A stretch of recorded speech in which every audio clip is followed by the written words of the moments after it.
Hey, salut les bienheureux, les apprentis bienheureux, bienvenue dans cette nouvelle interview. Je suis en direct de Lille et mon invité aujourd'hui est Aurélie Dubois et elle est en direct de la Thaïlande. Aujourd'hui, la thématique, ce sont les 3 piliers de la reliance amoureuse ou comment optimiser son couple, comment faire en sorte que ces relations de couple soient vraiment juste du pur bonheur. Si ce thème te parle, eh bien, tout de suite, rejoins-nous après ceci.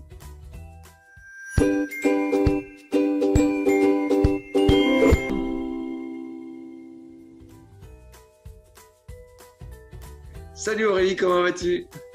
Salut Antoine, je vais très bien, merci beaucoup. Et toi? Eh bien écoute, oui, ce qui me fait très sourire, c'est que, enfin ça, les bienheureux apprentis bienheureux ne le voient pas, mais on a eu une petite mésaventure, on avait déjà enregistré, ça n'a pas marché, donc nous enregistrons à nouveau cette interview, voilà, et puis c'est comme ça fait partie de la magie de la vie, c'est qu'on avait encore à co-créer, à échanger ensemble. Donc, c'est chouette.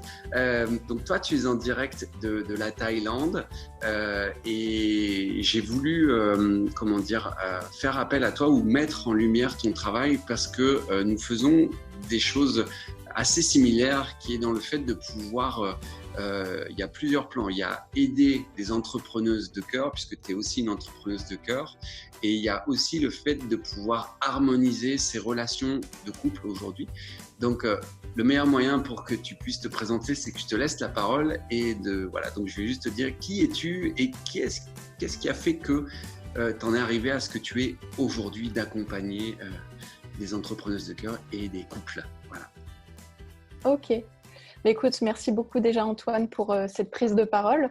Donc, je m'appelle Aurélie Dubois et aujourd'hui, je suis justement initiatrice de reliance amoureuse et j'ai développé plus particulièrement une expertise dans la communication authentique et bienveillante de manière à vraiment pouvoir aider les femmes entrepreneurs à développer l'art de communiquer de cœur à cœur avec leurs partenaires parce que je me suis rendu compte que au-delà de l'harmonie qu'on a envie de créer dans notre couple, je me suis rendu compte que aussi en tant qu'entrepreneur, l'harmonie que l'on peut créer dans notre relation de couple, ça va forcément avoir un impact sur d'autres domaines de notre vie et notamment aussi la relation professionnelle parce que pour moi, une relation de couple harmonieuse, ça a forcément un effet levier sur l'activité professionnelle qu'on développe. Et ce qui m'a amenée à faire ce métier, je pourrais même dire que c'est aujourd'hui une vocation, c'est parce que moi-même, en fait, par le passé, j'ai vécu pendant plusieurs années des relations qui n'étaient pas harmonieuses, justement des relations qui ont été compliquées, conflictuelles, souffrantes, avec ce point de départ de toute relation où à chaque fois c'est tout beau, c'est tout rose, les papillons dans le ventre, les petits pétillements, les étincelles dans les yeux. Et puis à un moment donné, arrive un moment donné dans cette relation où il y a les premières tensions, les premiers désaccords, parce que voilà, le couple, c'est aussi la rencontre de 2 univers différents, 2 manières de fonctionner qui sont différentes, 2 histoires différentes. Donc forcément, quand ça se met en contact, forcément, ça demande de trouver un équilibre, une adaptation. Et donc, pour moi, les tensions et les désaccords dans le couple, c'est quelque chose de normal. Par contre, ce qui va faire la différence entre un couple harmonieux et un couple qui va être en souffrance, c'est dans la manière de pouvoir appréhender les tensions et les désaccords. Et ce que je me suis rendu compte aujourd'hui, en tout cas avec l'expérience, c'est qu'on ne m'a pas appris en fait à créer des relations harmonieuses. Mes parents ne me l'ont pas appris parce qu'on ne leur a pas appris non plus. Ce n'est pas quelque chose qu'on nous apprend à l'école.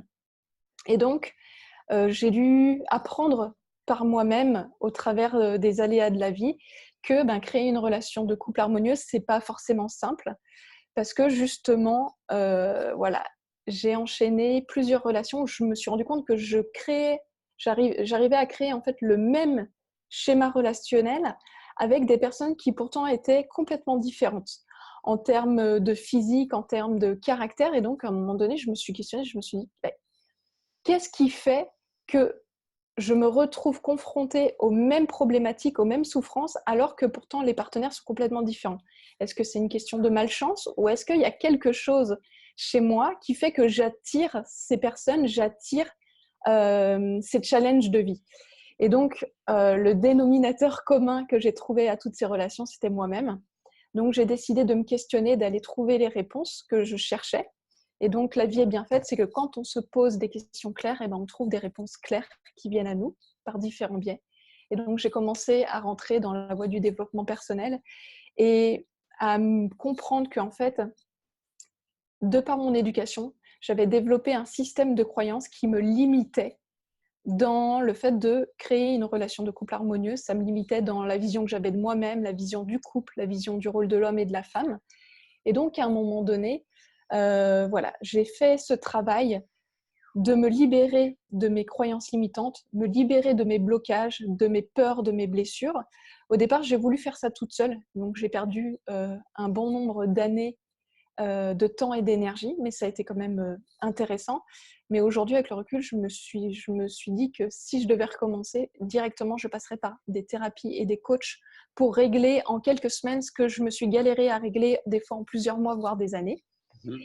Et donc, aujourd'hui, de par mes connaissances, mon cheminement et mes formations professionnelles, j'ai vraiment à cœur d'aider les femmes entrepreneurs à justement leur fournir toutes les bases pour créer une relation de couple qui soit harmonieuse. Et ça passe justement par les fameux 3 piliers de la reliance amoureuse.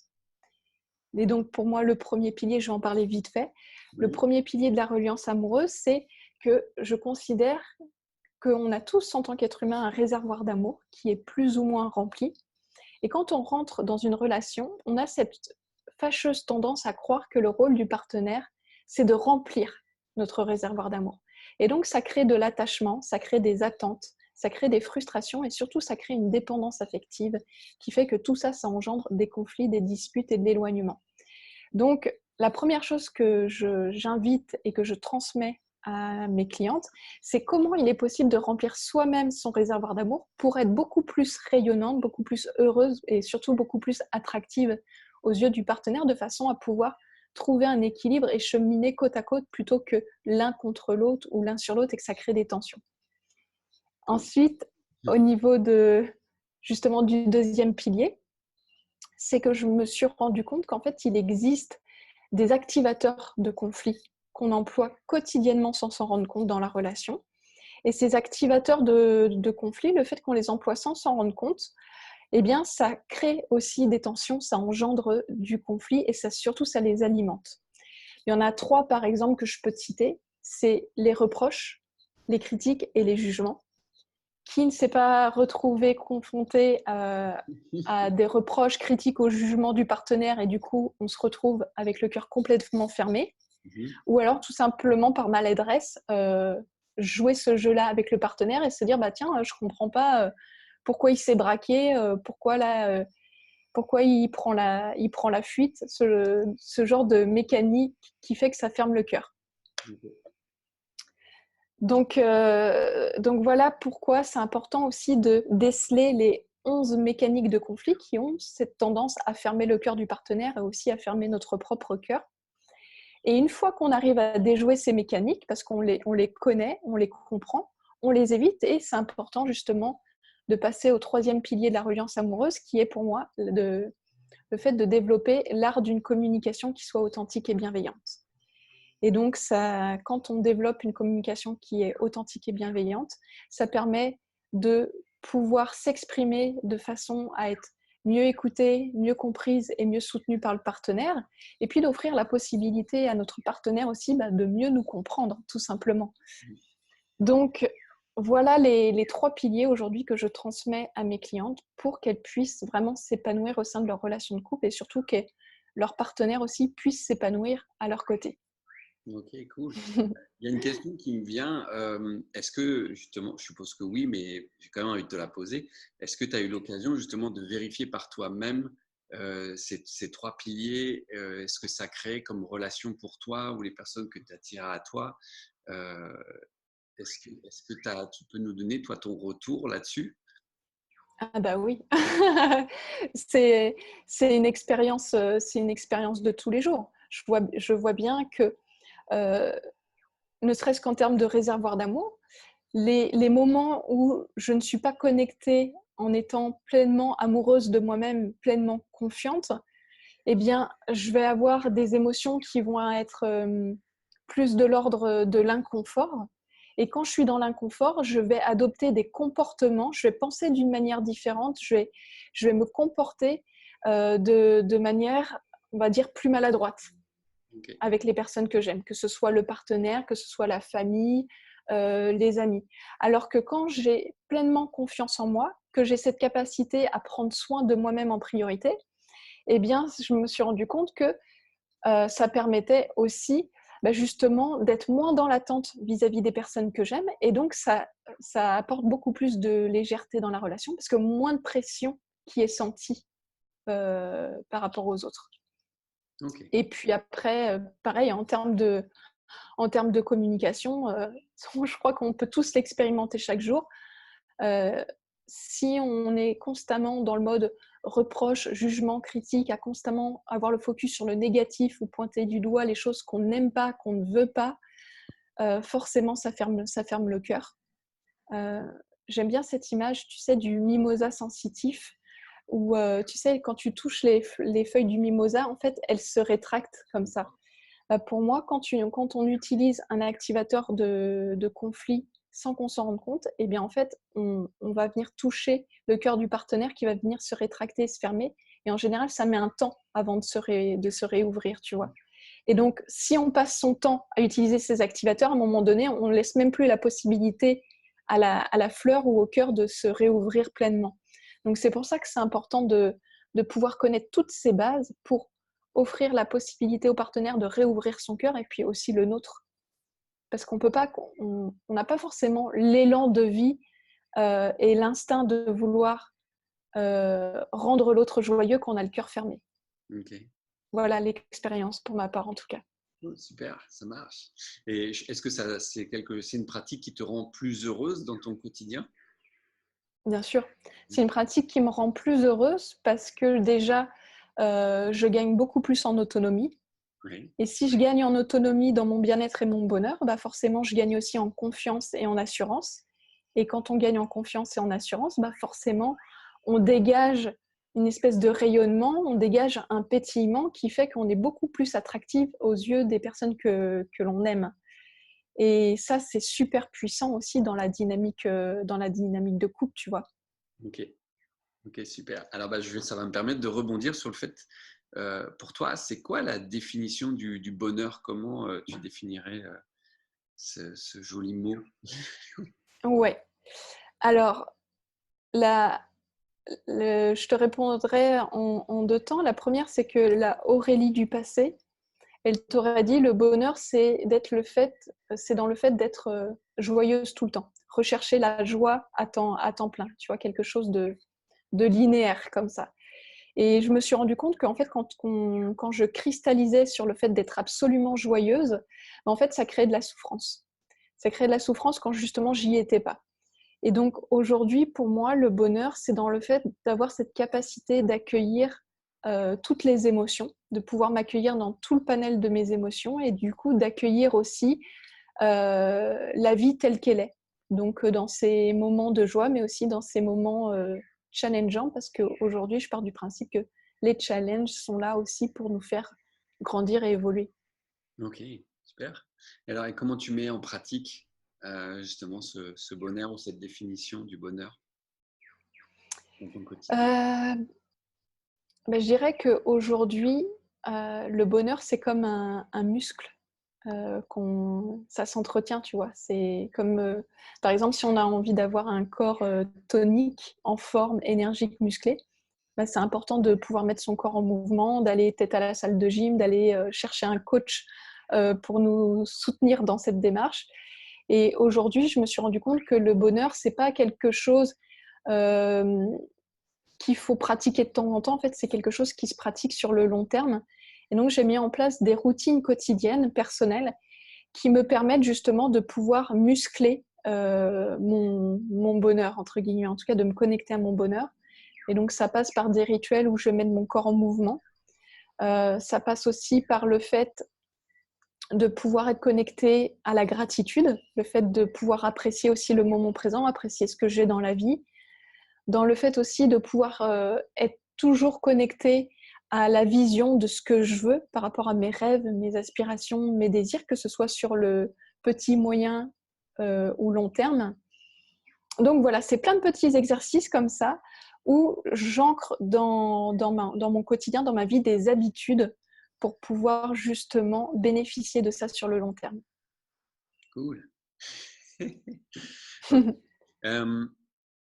Est-ce que tu as un livre qui a changé ta vie ou que tu conseillerais aux bienheureux apprentis bienheureux? Je sais que Ouais. c'est dedans, tu vas. Ouais. Et du coup, histoire de ne pas te ressortir toute ma bibliothèque, Ouais, je vais me cantonner à mon expertise qui est la relation de couple. ouais, Donc, il y a 3 livres pour moi qui ont marqué ma vie en termes de relation à soi et de relation à l'autre. Donc, il y a Les 5 langages de l'amour de Gary Chapman. Il y a aussi le livre de Marshall Rosenberg, parce que je suis une grande amoureuse de la communication non violente. Donc Marshall Rosenberg, avec un de ses livres cultes qui est Les mots sont des fenêtres ou des murs. Et le 3e, c'est Comment se faire des amis de Dale Carnegie. Et donc il ne faut pas se fier au titre, c'est pas... faut pas prendre ça au pied de la lettre dans le fait de dire ok, c'est pour que je puisse me faire des amis, mais c'est plutôt comprendre l'art et la manière de pouvoir connecter aux gens et de créer des relations et des alliances qui soient vraiment gagnantes-gagnantes. Donc c'est un livre qui est extrêmement riche dans l'art de la séduction, de la persuasion, mais pas de la manipulation, attention. ok, génial. Alors, pour ceux pour les bienheureux, les apprentis bienheureux qui suivent cette vidéo, Aurélie, toi, tu accompagnes qui aujourd'hui, puisque tu es coach, et donc tu accompagnes qui et pour faire quoi? Ouais. Alors aujourd'hui, j'accompagne les femmes entrepreneurs justement à développer une relation de couple harmonieuse avec leur partenaire. Et donc ça passe par justement ces 3 piliers de la reliance amoureuse, dans le fait de pouvoir être autonome déjà dans son bien-être et son bonheur, et surtout développer l'art de pouvoir communiquer de cœur à cœur avec la personne que l'on aime. Et donc, je me rends compte que en aidant les femmes entrepreneurs, non seulement ça a des répercussions très grandes dans la qualité du couple, mais quand elles développent justement un couple harmonieux, ça permet aussi d'avoir un super effet levier sur justement l'activité professionnelle, parce que certaines retrouvent aussi de l'énergie, de la joie, de la créativité, et forcément ça a un super impact sur les autres domaines de la vie. Donc aujourd'hui, c'est les femmes entrepreneurs, mais il arrive parfois que d'autres personnes, d'autres femmes, même des hommes, viennent connecter avec mon énergie. Et donc, forcément, ces personnes sont bienvenues à partir du moment où elles sont motivées et engagées à vouloir créer un couple harmonieux. Ok, cool. Alors, comment fait-on pour te contacter? Dis-moi. Alors, aujourd'hui, je suis très active sur Facebook. Donc, j'ai un groupe privé qui s'appelle Couple Harmonieux. Et donc, je te donnerai le lien. Et ce groupe permet vraiment de pouvoir être connecté avec moi et surtout de bénéficier quotidiennement de pépites que je transmets sur justement le couple harmonieux. Et sinon, on peut me retrouver sur ma page pro Facebook qui s'appelle Conscience Amoureuse. Ok, cool. Donc Facebook. Yes. Facebook, c'est là où je suis la plus disponible et réceptive. Donc, Parfait, comme ça, c'est un peu plus simple. Génial. Bah, écoute, Aurélie, encore un grand merci d'avoir répondu à ma demande, à mon invitation. En plus, on a eu l'occasion de se faire 2 fois l'interview. Ouais, merci beaucoup Antoine. C'est vraiment un plaisir de pouvoir échanger avec toi et puis de pouvoir partager aussi mon expérience et de pouvoir connecter et contribuer au bonheur de milliers, voire de millions de femmes. Génial. Ok, alors voilà, les bienheureux, les apprentis bienheureux, toi qui regardes cette vidéo, je te souhaite, enfin en tout cas je te souhaite le meilleur et j'espère que cette vidéo t'a plu. Tu peux nous mettre des commentaires, c'est vraiment important pour nous d'avoir ton retour, de pouvoir répondre aussi à tes questions si tu as des questions. Tu peux liker cette vidéo, d'ailleurs je t'invite à liker cette vidéo et à la diffuser auprès de tes amis puisque c'est automatiquement ça va servir autour de toi, ça c'est sûr et certain. C'est en faisant rayonner les choses qui nous interpellent, qui nous inspirent, qu'on peut aussi inspirer les autres. Donc, je nous souhaite le meilleur, je nous souhaite de pratiquer le bonheur pour un monde meilleur, voilà, ça aussi. Je vous embrasse, je vous dis à bientôt. Ciao pour une prochaine interview. J'y arrive. Merci beaucoup, bye. Ciao.